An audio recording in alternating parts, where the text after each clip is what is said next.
Boa noite para você, meu irmão, minha irmã, que está sintonizando agora a Rede Século XXI. Estamos começando ao vivo mais uma madrugada de bênçãos. Sou o Padre Yuli. Uma grande alegria chegar até você, até a sua casa, até a sua família, nesta terça-feira, nesse novo mês que começamos, mês de março, para juntos rezarmos, entrarmos na presença de Deus, pedindo, agradecendo acima de tudo, formando essa grande comunidade de fé, de vida, de amor, de oração. Você é o nosso convidado a estar conosco nesta madrugada de bênçãos. Vamos até 1h da manhã ao vivo. E você sabe, a sua participação é de grande importância. Então, desde já, nossas atendentes já estão lá para ligar, para acolher você, para acolher o seu telefonema, acolher o seu pedido de oração. Você pode falar ao vivo com o padre, deixe o seu pedido, que vamos colocar aos pés de Nossa Senhora Aparecida, lá no finalzinho do programa, um momento mariano, onde nós nos consagramos a Nossa Senhora. Então ligue e participe conosco, 0800 777 0021, nosso telefone. Você participa ao vivo aqui na madrugada de bênçãos. Quero rezar também nesse início de mês de março, como eu disse, que nós adentramos o terceiro mês desse ano de 2018, estamos no tempo da quaresma, né? Terceira semana do tempo da quaresma na igreja, quaresma que é esse tempo de conversão, de mudança de vida, de atitudes, comportamentos, de olharmos mais para a nossa vida, para as nossas atitudes, pedindo ao Senhor que nos dê essa luz a partir da sua palavra, de assim nós mudarmos muitas atitudes que não convêm ao nosso ser cristão católico. E aí nós vamos também nos preparando para a grande festa da Páscoa, da vida nova em Cristo Jesus. Então é um tempo bonito, tempo favorável que São Paulo vai nos dizer na sua carta aos Coríntios. E quero rezar, como eu disse, de maneira especial, como faço toda terça-feira, pelos aniversariantes dessa semana também, você que colhe mais uma flor no Jardim da Vida, você que comemora mais um ano de vida, vamos agradecer a Deus também pelo dom da vida tão precioso, não é? E eu quero colocar de maneira muito especial a minha mãe, Dona Doroti, lá em Porto Feliz, que faz aniversário no próximo sábado, dia 10 de março. Deus abençoe, mãe. Um beijo também, não é? Rezando por ela, rezando pela minha família lá em Porto Feliz, sempre está ligadinho aqui na Rede Século XXI, e por todos que fazem aniversário nesta semana do mês de março. Nosso tema para a nossa oração de hoje, não é? Para a gente rezar, para a gente aprender mais, família, projeto de Deus. É a nossa meditação, mas eu penso que acima de tudo a nossa oração. Família, projeto de Deus. A sua família tem sido um projeto de Deus realmente? Ela na sua semente, no seu início, ela sempre é um projeto de Deus. Entretanto, é necessário sabermos se ela continua sendo um projeto de Deus. Porque, infelizmente, muitas vezes, e na maioria dos casos, onde as famílias se desfazem, é porque Deus não faz mais parte da família. Porque se Deus continua fazendo parte da vida de família, claro que há problemas, há dificuldades, há tribulações, mas a família continua firme, não é? Continua firme. E nós queremos meditar um pouquinho mais, rezar um pouquinho mais sobre isso. A fé é um componente especial e importante, essencial, talvez até, na vida de família. E para a gente meditar e rezar um pouquinho mais, nós vamos ouvir o que as pessoas falam sobre isso também, o que elas partilham. Vamos assistir um videozinho para a gente conversar mais sobre isso. Boa noite, padre. Boa noite para você que acompanha o programa Madrugada de Bênçãos. Hoje eu vim para as ruas para falar sobre fé em família. Vamos saber o que as pessoas falam sobre esse assunto? A sua fé em família, como o senhor vive essa fé? A família é importantíssima porque até Deus quis ter uma família. Eu até costumo brincar que quando Deus olhou para nós aqui embaixo, falou, poxa, eu criei todo esse povo, ele tem uma família, tem uma mãe, eu não tenho, eu quero uma mãe. E veio, passou por 9 meses no ventre de Maria e teve um nascimento como todos nós. E como o senhor vive a sua fé hoje na sua família? A minha família, inclusive, eu tive o privilégio de renunciar todo o meu patrimônio em favor da família, tudo. Inclusive, o último evento que eu fiz, a última doação de renúncia, foi o último imóvel que eu tive, fiquei apenas com o usufruto. Hoje, estou despojado, estou que nem um passarinho livre. A minha família atualmente está pequenininha, porque meus filhos casaram, se distanciaram, né? Mas quando eles estavam todos em casa, a gente toda noite se reunia, orava. Eu procurei encaminhá-los dentro da religião e parece que eles seguiram sim o exemplo. O que eu fazia com eles, eu percebo que eles fazem com os meus netos, ou seja, com os filhos deles. Minha mãe está afastada faz 12 anos da igreja, que eu lembre, né? Ela é espírita. Então, assim, é muito complicado lidar com essas questões, porque minha mãe tem críticas muito severas à igreja católica, muito severas, mas, assim, não cabe discussão aqui. Então, assim, eu mais rezo pela família e a gente tem uma relação harmoniosa. Tenho amizades, outras religiões, mas, assim, tenho a minha fé e aquilo não abro.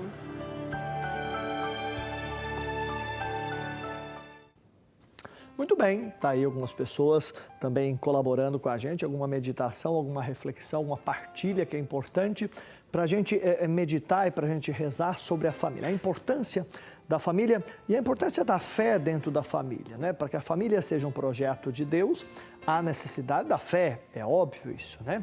De a gente buscar a Deus realmente. E claro que para que essa família seja um projeto de Deus, seja constituída segundo a palavra de Deus, ela começa lá atrás, não é? Lá no casamento, no namoro, talvez, podemos dizer isso, não é? Lá no namoro, que é esse período de conhecimento, e a igreja quer valorizar muito isso, não é um período de oba-oba simplesmente, mas um período de conhecimento, onde um vai assumir a vida do outro. E é algo muito sério quando a gente vai assumir a vida da outra pessoa, né? E a gente precisa conhecer essa pessoa antes de assumir. Às vezes a pessoa lá namora 1, 2 meses e quer se casar. Você não há maturidade suficiente para se casar, né? Não se conhece a pessoa em 2, 3 meses. Às vezes em anos de casamento não se conhece, imagina 2, 3 meses, né? Portanto, é um período de se conhecer, de saber a responsabilidade, o compromisso que se assume na família, no sentido de assumir uma outra pessoa, e amanhã, quando nasce o primeiro filho, a responsabilidade aumenta ainda mais, não é? Então, o período de namoro deve ser muito importante numa sociedade hoje onde a gente fala do amor líquido. O que é o amor líquido? O amor líquido, há um sociólogo que fala sobre isso, o amor líquido, ele se escapa das nossas mãos rapidamente, né? Quer dizer, vem muito fácil, mas vai embora muito fácil também. As pessoas não têm estabilidade em nada, tudo é passageiro, né? Tudo é passageiro, não se fixa em nada. Isso não só no sentido das relações, mas no sentido do trabalho, no sentido da fé. Tudo vai muito rápido e as pessoas cada vez estão mais perdidas, mais desnorteadas, mais sem sentido. A doença do nosso século é justamente o que? A depressão. Depressão é a falta de algo, né? É um buraco, é um vazio, né? E claro, esse vazio justamente porque tudo passa muito rápido. As pessoas não param nem para pensar e não param para se fixar em nada. Tudo perde o seu sentido. Entretanto, se os nossos relacionamentos são pautados na seriedade, no compromisso, na responsabilidade, na fé, claro que ganha um outro colorido, é óbvio isso, né? Então, uma família que nasce fundado nesse compromisso, nessa responsabilidade, portanto, o casamento, quando acontece assim, ele tem muito mais probabilidade de produzir bons frutos, é óbvio. Jesus vai dizer, então, que a gente construa a casa da gente na rocha firme, que é Ele próprio, não na areia da praia, porque vem as tempestades, vem os ventos e essa casa pode cair e a sua ruína pode ser total. Entretanto, se constrói-se a casa na rocha firme, vão vir sim tempestades, vão vir tribulações, dificuldades, mas a casa permanece firme. Então é necessário, meu irmão, minha irmã, primeiramente ter esse conhecimento e aí então construir a nossa casa, isto é, a nossa vida, sobre a rocha firme, que é o próprio Jesus, que é a palavra de Deus. Essa palavra que vai orientar, que vai nortear a nossa vida. Não é um peso, não é uma pressão, não.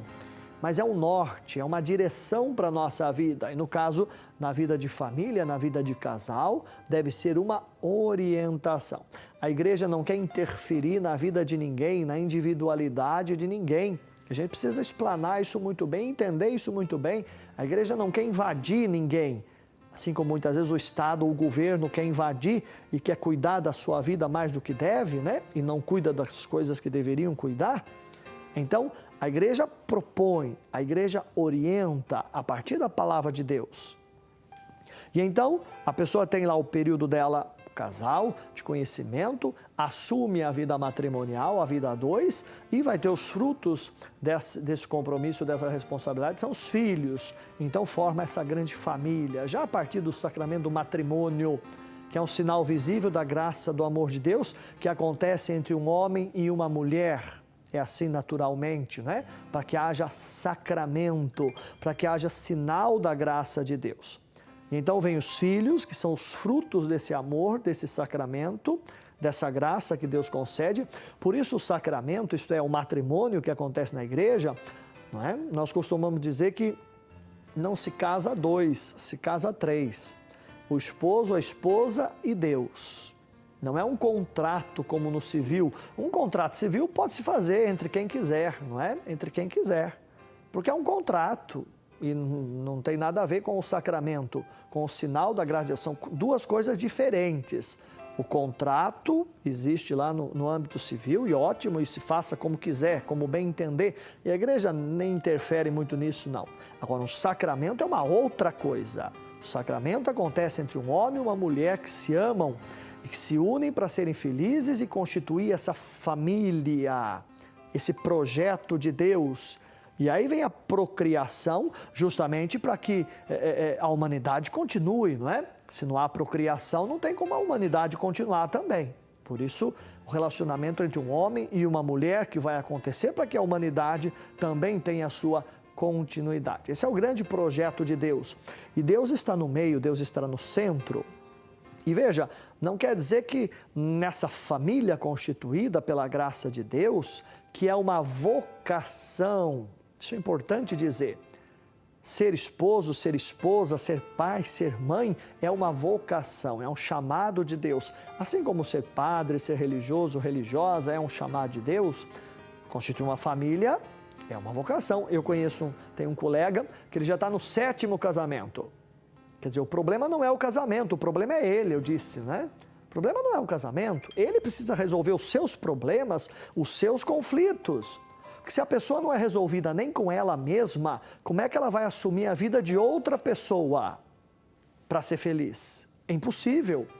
A pessoa, se ela não é feliz sozinha, ela não vai ser feliz ao lado de outra pessoa. Ela vai ser infeliz e vai tornar a outra pessoa infeliz. Isso a psicologia diz isso e a ciência diz isso. Primeiro ela tem que se resolver com ela mesma.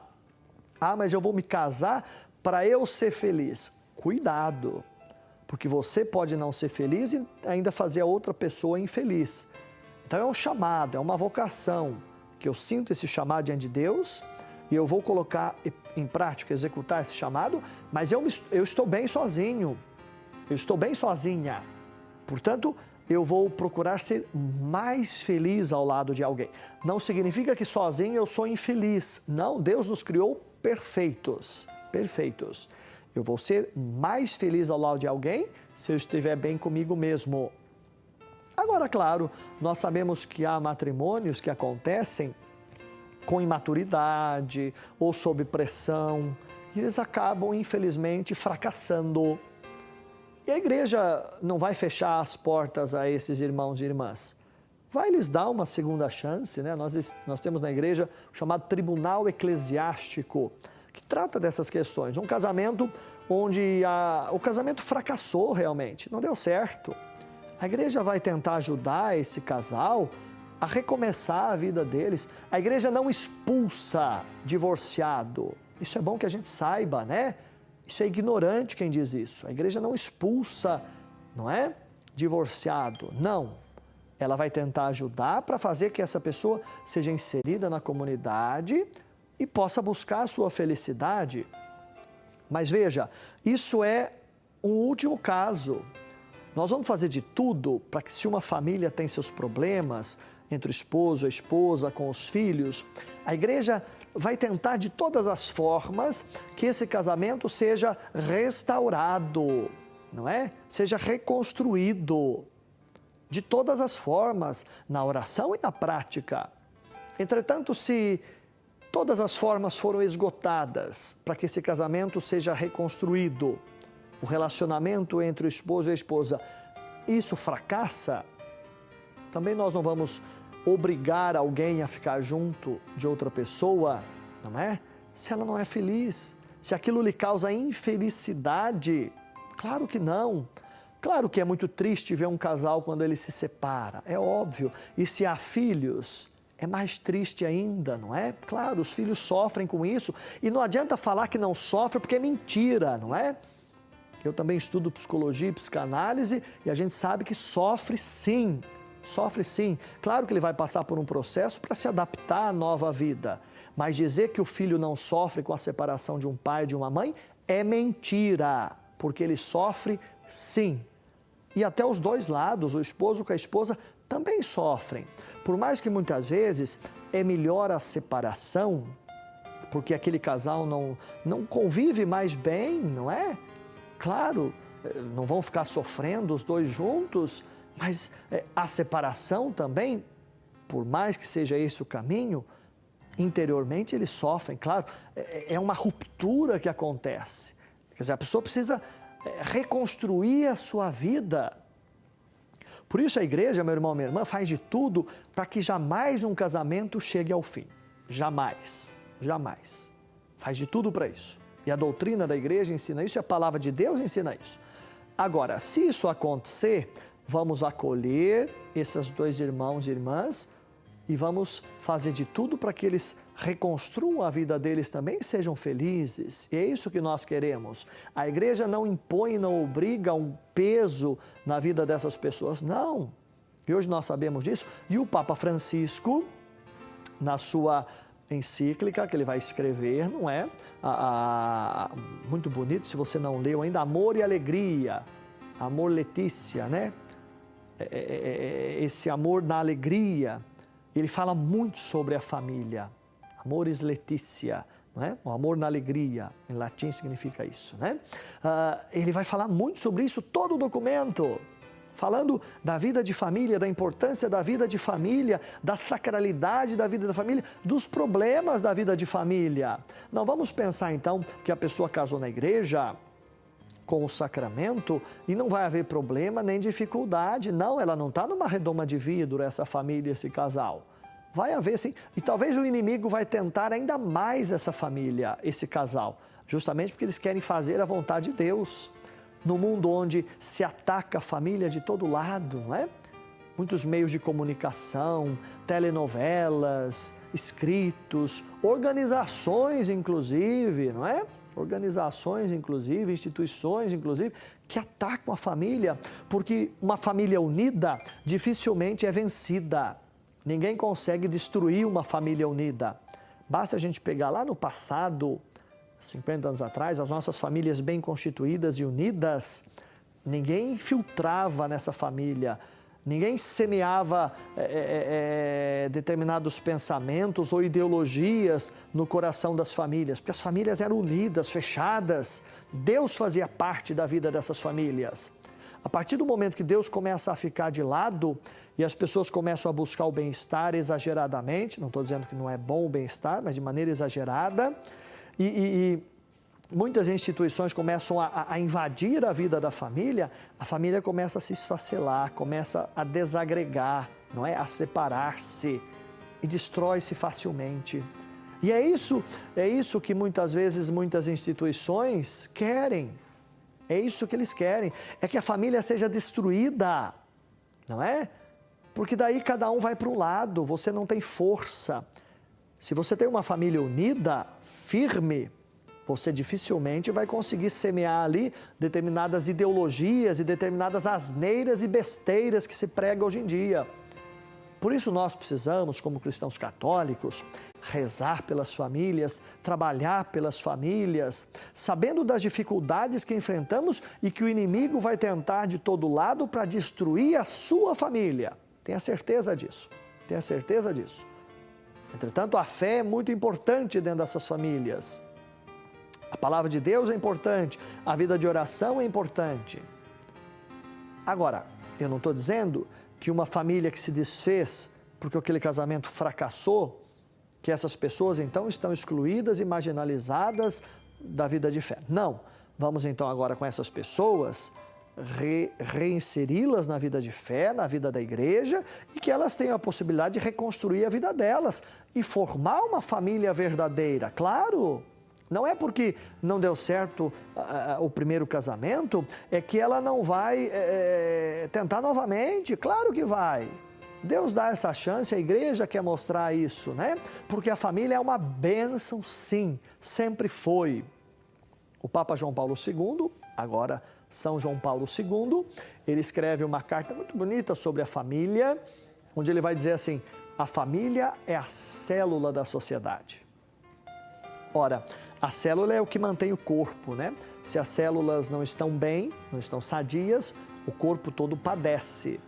Assim também, se a família é a célula da sociedade, se as famílias não vão bem, a sociedade toda acaba se desagregando e não indo bem, não é mesmo? Então nós precisamos de famílias bem constituídas, bem estruturadas, fortalecidas, para que tenhamos uma sociedade melhor, em todos os aspectos, não é só na igreja, não, no sentido geral de sociedade. Basta a gente olhar para a nossa sociedade e nós vamos perceber como a família desestruturada, como a família destruída, o que ela tem gerado na nossa sociedade. Basta a gente olhar, não precisa ser nenhum doutor para saber disso.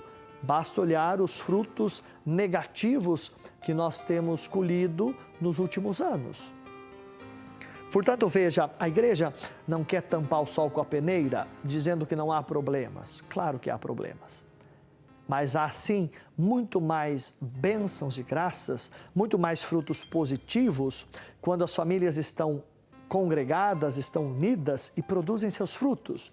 O problema é que o inimigo, através de certas instituições e organismos no nosso país e no mundo, vai tentar de toda forma fazer ou dizer que a família é algo negativo. Que a família é algo negativo.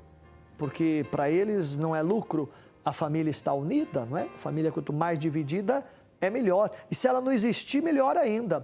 Nós chegamos ao absurdo de ouvir algumas pessoas que se dizem estudiosas, dizendo que a família, não há necessidade de existir família, né? É engraçado que essas pessoas nasceram numa família, não nasceram de chocadeira, nem caíram do céu. Elas nasceram de uma família, né? Então elas falam alguma coisa como se a humanidade então fosse para frente dessa forma. Então a gente precisa analisar muito certas coisas que a gente ouve, não é? E como cristãos católicos, saber filtrar essas coisas. Mas acima de tudo, rezar, pedir a graça de Deus para a nossa família. E talvez a sua família esteja passando por um momento difícil. E nós passamos, claro que nós passamos. E aí mais ainda que precisamos entrar na presença de Deus, precisamos ter essa confiança, precisamos pedir a luz da palavra de Deus para orientar a nossa vida, mas não para desanimar. Não para desanimar, não para desistir, pelo contrário, para ter esse ânimo, essa força, essa coragem de insistir, de lutar pela família sempre. É isso que nós queremos hoje, na Madrugada de Bênçãos, fazer. Aprender mais sobre a família como um projeto de Deus e que a minha, a sua família, seja um grande projeto de Deus. E se você está com dificuldade, vamos rezar. Vamos juntos orar a Deus como comunidade para que o Senhor Deus possa abençoar a sua família. Padre, a minha família está ótima, que bom. Ligue para a gente agradecer também. Ligue para você falar ao vivo, partilhar da sua família também, a bênção que é a sua família ou as dificuldades que ela tem. Vamos colocar tudo isso aos pés de Maria, nossa mãe. Alguém no vídeo que nós acabamos de assistir disse assim, né? Até Jesus quis ter uma família, né?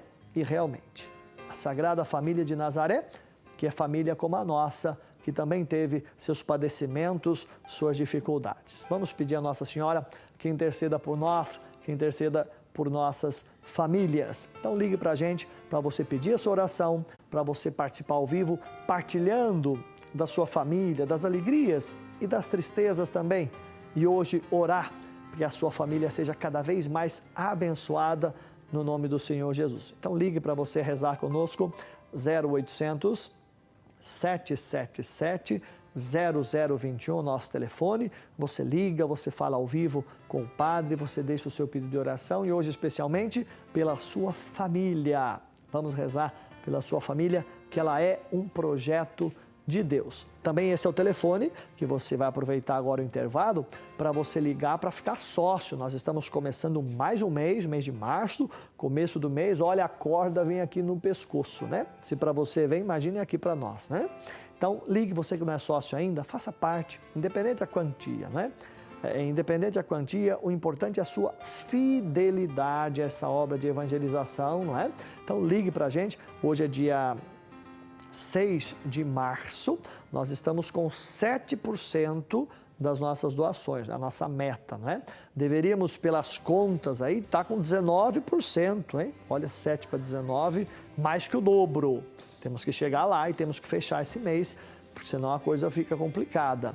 Então, nos ajude, não é? Ajude-nos a evangelizarmos mais famílias, a salvarmos vidas e famílias através da Rede Século XXI. E você torna-se responsável conosco quando você fica sócio. Aproveita o intervalo agora, ligue para você se associar e participar conosco. Quero dizer o seu nome, quero dizer a sua cidade aqui também. 0800 777 0021. Intervalo nosso, bem rapidinho, não sai daí não, que eu volto já já com você.